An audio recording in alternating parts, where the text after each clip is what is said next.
Hello வணக்கம், welcome to cinema central. இந்த வாரம் 4 ஜூலை அன்னைக்கு தமிழ் சினிமால என்னென்ன படங்கள் வெளியாகிருக்கு அதை பத்தி பேசுவோமா?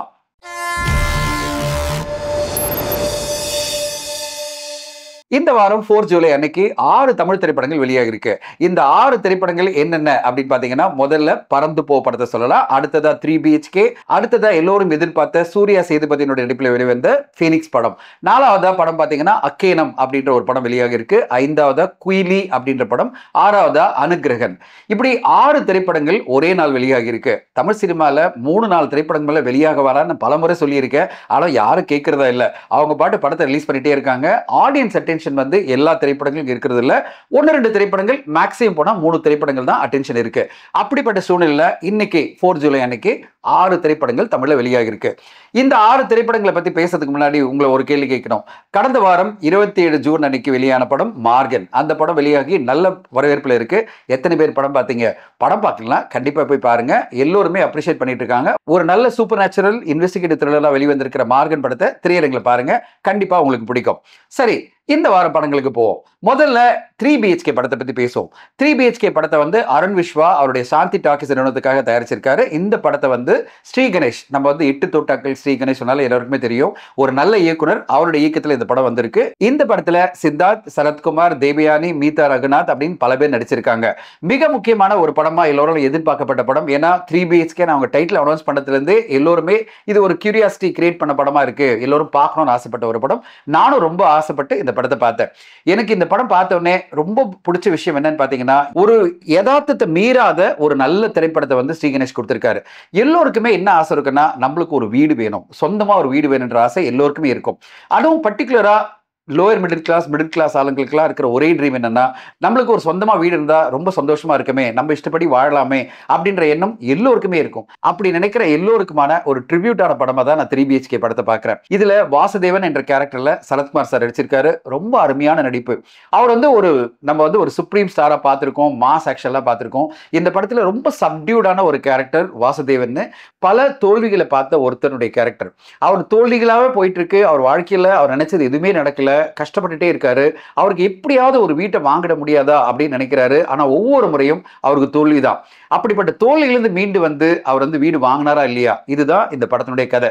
இதுல சித்தார்த் அவர்களுக்கும் பாத்தீங்கன்னா சின்ன வயசுல இருந்தே தோல்விகள் தான். அவருக்கு 10வது படிக்கும் போதும் தோல்வி வருது, 12th படிக்கும் போதும் தோல்வி வருது, இன்ஜினியரிங்லயும் பல பிரச்சனைகளை சந்திக்கிறாரு. அந்த பிரச்சனைகள்லாம் தாண்டி அவர் வாழ்க்கையில ஜெயிச்சாரா இல்லையா? அவர் வாழ்க்கையில சின்ன வயசுல ஸ்கூல் படிக்கும் போதே ஒரு பொண்ணை லவ் பண்றாரு. அதுக்கு பிறகு வேறொரு பொண்ணை கல்யாணம் பண்ண ஒரு சிச்சுவேஷன் வரும்போது என்ன மாதிரி முடிவு எடுக்கிறாரு? அவருடைய தங்கையான மீதா ரகுநாத் எப்படிப்பட்ட ஒரு கேட்டலிஸ்ட் ரோலா இந்த படத்துல பிளே பண்றாங்க. இவங்களெல்லாம் பேலன்ஸ் பண்ற ஒரு கேரக்டர்ல தேவயானி அவர்கள் ரொம்ப அற்புதமா நடிச்சிருக்காங்க. இந்த 4 பேர் நடிப்புல தான் இந்த படமே இருக்கு. அதாவது சரத்குமார் சார்ல தொடங்கி சித்தார்த், தேவயானி அண்ட் மீதா, இவங்க 4 பேருமே ஒரு பிரமாதமான நடிப்பு கொடுத்திருக்காங்க. இந்த படத்தினுடைய கதை எல்லோருக்குமே ஈஸியா கனெக்ட் ஆகக்கூடிய ஒரு கதை. ஏன்னா எல்லோருக்குமே இருக்கிற ஒரு சிம்பிளான ஆசையே என்னன்னா, EMI மூலமா ஒரு வீடு வாங்கிட முடியாதா, அதாவது ஹவுசிங் லோன் மூலமா ஒரு வீடு வாங்கிட முடியாதா, சொந்தமா ஒரு வீட்டில் இருக்க முடியாதா அப்படின்ற கனவெல்லாம் இருக்குல்ல. அப்படி கனவுல இருக்கிறவங்களுக்கெல்லாம் என்ன மாதிரி பிரச்சனைகளை சந்திக்கிறாங்க அப்படின்றத ரொம்ப அழகா கோர்வையா நம்மளுக்கு வந்து டைரக்டர் கொடுத்திருக்காரு. எனக்கு ஸ்ரீ கணேஷ் கிட்ட பிடிச்ச விஷயமா என்ன பாக்குறேன்னா, யதார்த்தத்தை மீறாத ஒரு கதை. நம்ம வந்து இந்த படத்துல ஒரு வில்லன் கிடையாது, ஒரு ஆன்டகனிஸ்ட் ஒரு படத்துல இருக்கணும் சொல்லுவாங்களா, அப்படிலாம் எதுவுமே கிடையாது.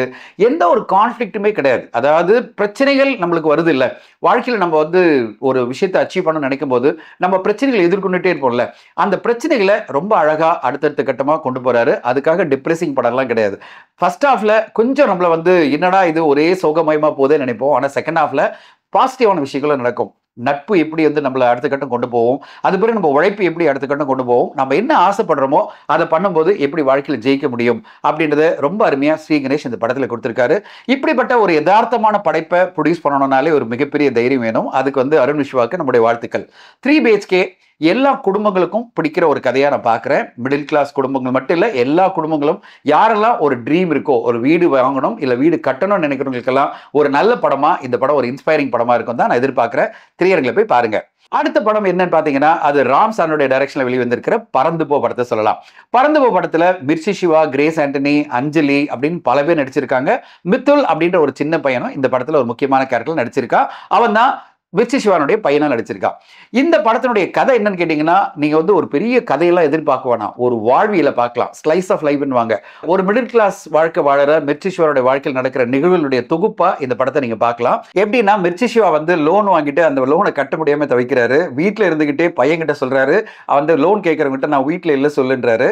ஒய்ஃப் வந்து இந்த வீட்டுக்கு அடிஷனலா இன்கம் கொண்டு வரலாம்னு சொல்லிட்டு அவங்க வந்து வியாபாரம்லாம் பண்ணிட்டு இருக்காங்க. அதாவது ஒரு டெக்ஸ்டைல் வியாபாரம். எப்படின்னா ஒரு ஸ்டால் ஒன்று போட்டு அது மூலமா சம்பாதிக்கணும், குடும்பத்தை வந்து தாங்கணும் அப்படின்னு நினைக்கிறாங்க கிரேஸ் ஆண்டனி அந்த கேரக்டர்ல. இதெல்லாம் இந்த பிரச்சனைகள்லாம் தெரியாத ஒரு பையன் மித்துல், ரொம்ப துருதுருன்னு ஒரு பையன். அவனுக்கு நம்ம அப்பா ஏன் சக அப்பாக்கள் மாதிரி ரொம்ப ஃப்ரீயா இல்ல, ஏன் எப்ப பார்த்தாலும் வந்து பணத்துக்காக ஓடிட்டு இருக்காரு, ஏன் இவ்வளவு கஷ்டப்படுறாங்க, என் கூட டைமே ஸ்பெண்ட் பண்ணல அப்படின்னு பல ஒப்பீனியனோட இருக்கிற ஒரு பையன். இப்போ இந்த கடன்காரங்களுக்கு எஸ்கேப் ஆகணும்னு சொல்லிட்டு மிர்ச்சி சிவா என்ன பண்றாரு, நம்ம வந்து தாத்தாவை போய் பார்க்கலாம்னு சொல்லிட்டு பையனை கூட்டு போறாரு. போற வழியில அவங்க என்னென்ன அனுபவங்களை சந்திக்கிறாங்க, அதாவது அப்பாவும் பையனும். அம்மா வந்து தூரத்துல இருந்து கேட்டுட்டே இருக்காங்க, எங்க இருக்கீங்க, எப்போ வருவீங்க அப்படின்னு. பையனை தாத்தா கிட்ட கூட்டு போகணும்னு நினைக்கிற அப்பா வந்து என்னென்ன மாதிரி விஷயங்களை சந்திக்கிறாரு, யாரெல்லாம் மீட் பண்றாரு போற வழியில.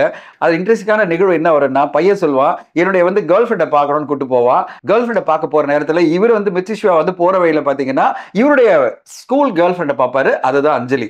இப்ப அஞ்சலியை பார்க்கும்போது அவருக்கு இருக்கிற அந்த ஒரு உணர்வுகள், அது பிறகு அவருடைய கணவர், அதாவது அஞ்சலியுடைய கணவர் இதை எப்படி ட்ரீட் பண்றாரு அப்படின்னு பல விஷயங்கள் இன்ட்ரெஸ்டிங்கான நிகழ்வுகளா போயிட்டே இருக்கும். படம் ஃபுல்லா சிரிச்சுட்டே இருப்போம். இது எதுவுமே சீரியஸா சொல்லாம ரொம்ப ஃபன்னா லைட் ஹார்ட்டடா ராம் சார் நம்மளுக்கு கொடுத்திருக்காரு.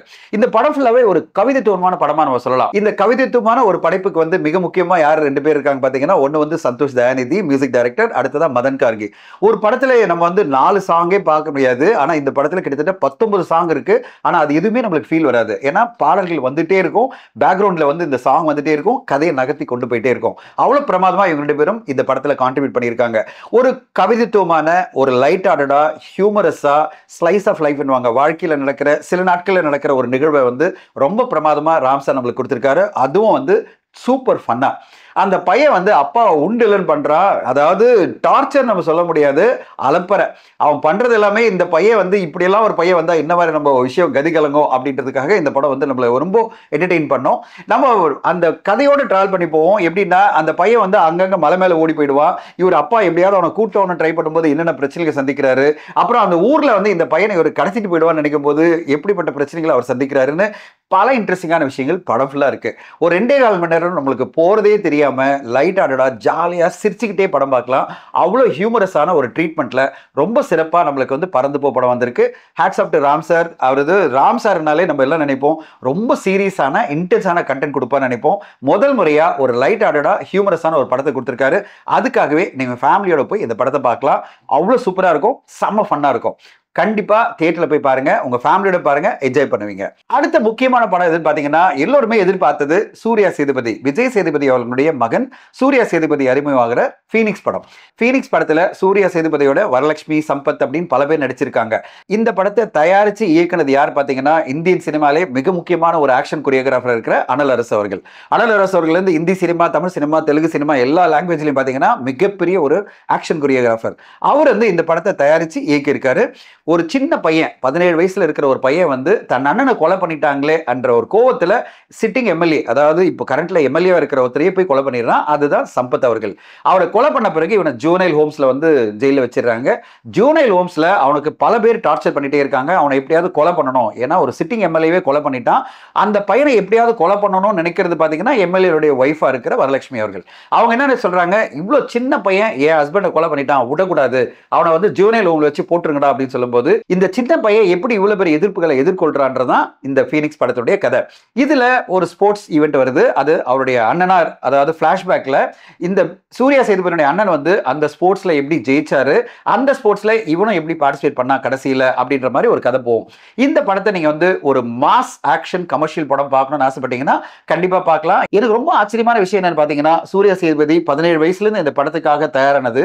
கிட்டத்தட்ட 1.5 வருஷம் தன் பிசிக்கல் பாடியிலேயே வந்து பல மாற்றங்களை கொண்டு வந்து இதுக்காக ட்ரைனிங் எடுத்து 1.5 வருஷம் மேல ட்ரைனிங், ஒரு படத்துக்காக ஆக்ஷன்ல ரெடி ஆகணுன்றதுக்காக 1.5 வருஷம் மேல அவருக்கு ட்ரைனிங் கொடுத்திருக்காங்க. அவர் ஒரு நல்ல ஆக்ஷன் பேக்ட் ஆக்டரா கொண்டு வரதுக்காக லட்சக்கணக்கில் செலவு பண்ணியிருக்காங்க.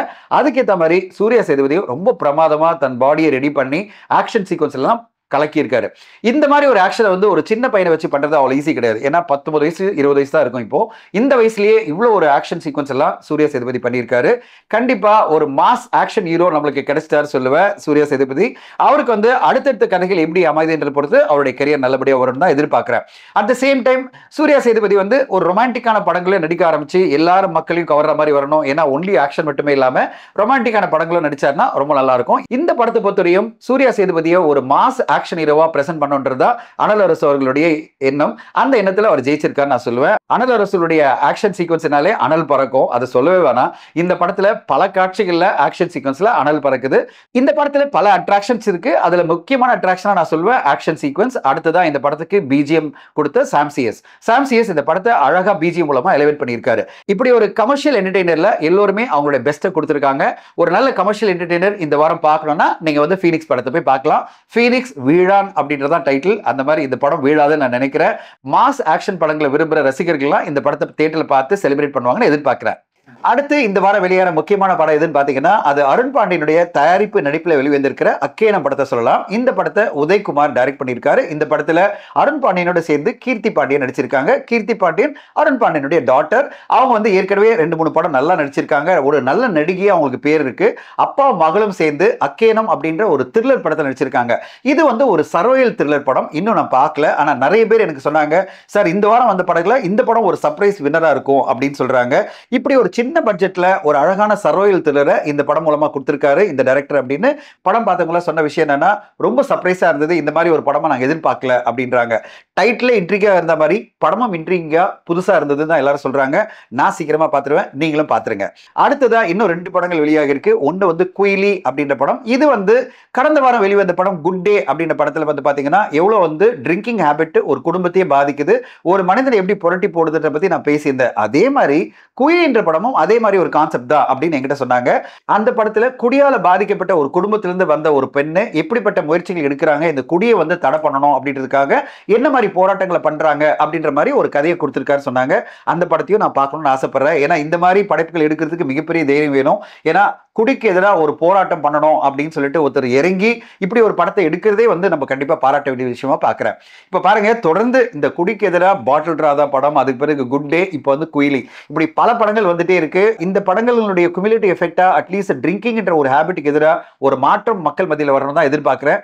பார்ப்போம் இந்த படம் எவ்வளவு பெரிய தாக்கத்தை ஏற்படுத்துதுன்னு. அடுத்ததா அனுகிரகன் அப்படின்ற ஒரு படமும் வெளியாக இருக்கு. இப்படி 6 திரைப்படங்கள் ஒரே வாரம் வெளியாக இருக்கு. நான் சொல்ல வர்றது தமிழ் சினிமா ப்ரொடியூசர்ஸ்க்கும் இயக்குநர்களுக்கும் ஒன்னே ஒண்ணுதான். இயக்குநர்கள் ஒன்றும் பண்ண முடியாது. ப்ரொடியூசர் டிசைட் பண்ணிட்டா வேற வழியே இல்லை, அவங்க வந்து ரிலீஸ் பண்ணிடுவாங்க. ஆனா நான் என்ன சொல்ல வரேன்னா, ஒரு வாரத்துல 3 இல்ல 4 படங்கள் மேல நம்மளால பார்க்க முடியாது. அதுக்கான டைம் இருக்காது. இப்ப நான் வந்து படங்களை பார்க்கணும்னு ஆசைப்படுறேன், அதனால பேக் டு பேக் கூட படம் பார்ப்பேன். ஆனா எல்லா ஆடியன்ஸும் அப்படி எல்லாம் பார்க்க மாட்டாங்க. ஒரு நாளைக்கு ஒரு படம் பார்த்தாலே அதிகம். ஃப்ரைடே சாட்டர்டே சண்டே ஒரு நாள்னா 3 படம் தான் பார்க்க முடியும். தயாரிப்பாளர்களுக்கும் இயக்குநர்களுக்கும் எல்லாருக்கும் நான் சொல்ல ஒரு விஷயம் ஒண்ணுதான், 3 இல்ல மேக்ஸிமம் போனா 4 படத்து மேல ஒரு வாரத்துல ரிலீஸ் பண்ணாதீங்க. உங்க படத்துக்கு அட்டென்ஷன் கிடைக்கணும்னா இதுக்கு மேல படத்தை கொண்டு வந்தீங்கன்னா கண்டிப்பா எந்த அட்டென்ஷன் கிடைக்காது. 10ஓடு 11 உங்க படம் வெளியாகி காணாம போயிடும். அப்படி நடக்காம இருக்கணும்னா ஒரு 3-4 திரைப்படங்கள் மட்டும் ஒவ்வொரு வாரம் வெளியானது தான் என்னுடைய கோரிக்கை. அடுத்தடுத்த காலகட்டத்திலேயாவது இது மாறும்னு எதிர்பார்க்கலாம். இப்போதைக்கு இந்த வாரம் வெளியான 6 திரைப்படங்கள்ல 4 திரைப்படங்கள் ஆடியன்ஸ் அட்டென்ஷனை கவர்ந்திருக்கு. முதல்ல 3 BHK படத்தை சொல்லலாம். ஸ்ரீ கணேஷ் டைரக்ஷன்ல ரொம்ப அருமையான ஒரு படம். மறக்காம தியேட்டர்ல போய் பாருங்க, கண்டிப்பா உங்களுக்கு பிடிக்கும். அடுத்தது ராம்சானுடைய பயணத்துல மிக முக்கியமான படம். அவருடைய பாதையிலிருந்து வேறொரு தளத்துல ஒரு படத்தை கொடுத்திருக்காரு. கம்ப்ளீட் என்டர்டெய்னரா பறந்து போ படத்தை கொடுத்திருக்காரு. கண்டிப்பா நீங்க திரையரங்கில் போய் பாருங்க, என்ஜாய் பண்ணுவீங்க. அவ்வளவு அருமையான ஒரு படம் பறந்து போ. அடுத்தது 3வது படம் சூர்யா சேதுபதி அறிமுகமான ஃபீனிக்ஸ் படம். மாஸ் ஆக்ஷன் என்டர்டெய்னர் அப்படின்னா கண்டிப்பா இந்த படத்தை இந்த வாரம் வந்த படத்துல சொல்ல முடியும். மாஸான ஆக்ஷன் சீக்வன்ஸோட என்ஜாய் பண்ண வேண்டிய ஒரு படமா தான் இந்த படம் வந்திருக்கு. திரையரங்கில பாத்தீங்கன்னா உங்களுக்கு தெரியும், மாஸ் ஆக்ஷன் சீக்வன்ஸ்க்காகவே இந்த படம் வந்து உங்களுக்கு பிடிக்கும். அடுத்ததா அக்கேனம் அப்படின்ற படம் ஒரு சர்ப்ரைஸா எல்லோருக்கும் பிடிச்ச படமா இருக்கு. நிறைய பேர் இதை பாராட்டிட்டு இருக்காங்க. இந்த 4 திரைப்படத்தையும் கண்டிப்பா திரையரங்கில பார்த்து நீங்க சப்போர்ட் பண்ணுங்க தான் உங்களை கேட்டுக்கிறேன். இதை தவிர 2 படங்கள், குயிலி வந்து ஒரு அட்டென்ஷன் இப்பதான் எல்லாரும் பேசுறாங்க, ஒரு நல்ல கருத்தோட வந்திருக்குன்னு. அனுகிரகன் படமும் வெளியாகி இருக்கு. சோ முடிஞ்ச வரையும் திரையரங்கில போய் படத்தை பாருங்க, தமிழ் சினிமாக்கு சப்போர்ட் பண்ணுங்கன்னு உங்களை எல்லாரும் கேட்டுக்கிறேன். இந்த எபிசோட்ல 4th ஜூலை இந்த வாரம் வெளிவந்த படங்களை பத்தி நான் பேசியிருக்கேன். உங்களுக்கு இந்த எபிசோட் பிடிச்சிருக்க நம்புறேன். சினிமா சென்ட்ரலுக்கு சப்ஸ்கிரைப் பண்ணுங்க, ஷேர் பண்ணுங்க, லைக் பண்ணுங்க. மிக முக்கியமா உங்க கமெண்ட்ஸ்களை பதிவு பண்ணுங்க. மறக்காம தியேட்டர்ல போய் இந்த படங்களை பாருங்க. Thank you so much for watching cinema central.